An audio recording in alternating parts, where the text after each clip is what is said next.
If you've ever tried baking with whole wheat and felt something was missing, this one's for you. I'm sharing a simple little tweak that makes a big difference. No fancy ingredients, just an easy way to make whole wheat butter cookies. So if you want to learn how to make them, then just keep watching. Starting with a clean dry bowl, our first ingredient will be the room temperature unsalted butter.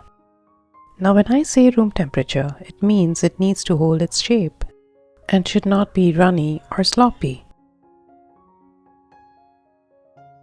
To this we will add the icing sugar or home ground powdered sugar, just enough to balance and soften the whole wheat flavor.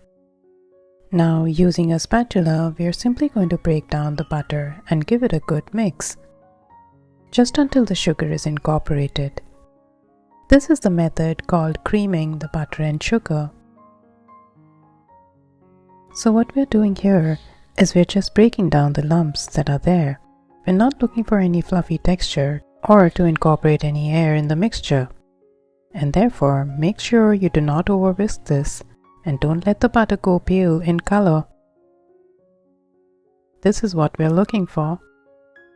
Next, we will use the whole wheat flour, which is of a finer texture. It can be store-bought or home ground too. However, if you're using a coarse textured flour, then you'll need to consider adding a little at a time to achieve the desired dough consistency. To this we will add the salt. I've taken 2 pinches for a very subtle savory finish, as we are not looking to overpower the buttery texture in the cookies. Next, our final ingredient is a pinch of nutmeg and cinnamon powder. Now this is entirely optional, but it gives a fragrant appeal to the cookies once baked. Now, while we're mixing the dry ingredients into the wet, make sure to be gentle, as we do not want to make a tough, dense cookie. I'd like to mention an important tip here while mixing the ingredients, because overmixing the dough warms the butter and makes the dough greasy instead of crisp. Simply stop when everything is well combined. And lastly, we will bring everything together with our fingertips, ensuring we do not use the palm of our hands. This is to avoid transferring the heat, which will eventually make the butter to melt in the dough. The only time the butter needs to melt is in the oven.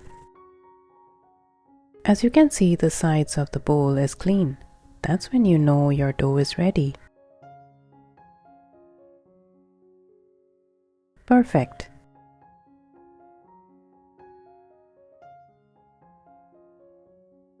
Now set that aside to bring out your rolling mat.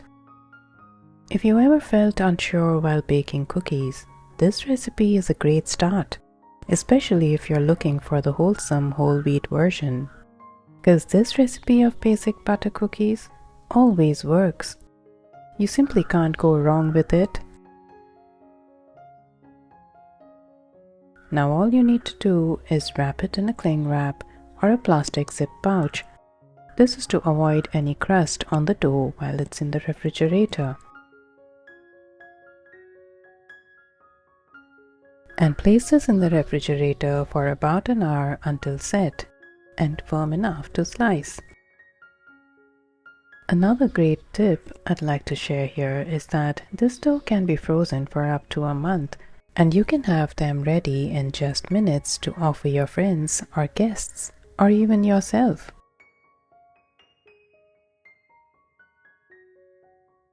Simply slice into thin discs of 1/4 inch thickness and place them on a baking tray lined with the parchment paper.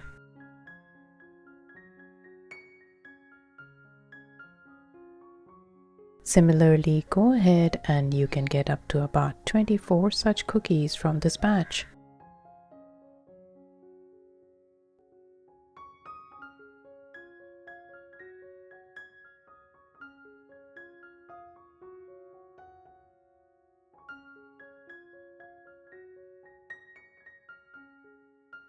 All done. Finally, using a fork, we will give it a little indentations, and don't worry about making these look perfect. It's the homemade look that fits perfectly for these. And the little fork marks, they are just to help the cookies bake evenly. These can be baked in a preheated oven until an ever so light browning on the edges. Perfect golden brown edges. Now let them rest for a few minutes and they'll firm up as they cool down. Baking doesn't need perfection, but if you're stuck at any point with this recipe or any other recipe from my channel, simply write to me in the comments below and I'll share all the guidance you need to get it right.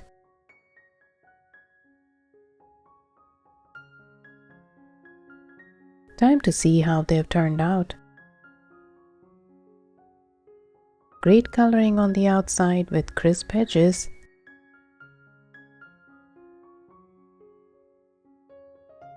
Perfect crumbs on the inside too. Now all you want to do is dunk them into your hot coffee or tea and enjoy.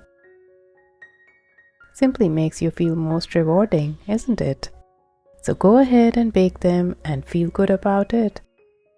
Thank you for watching. Bye for now.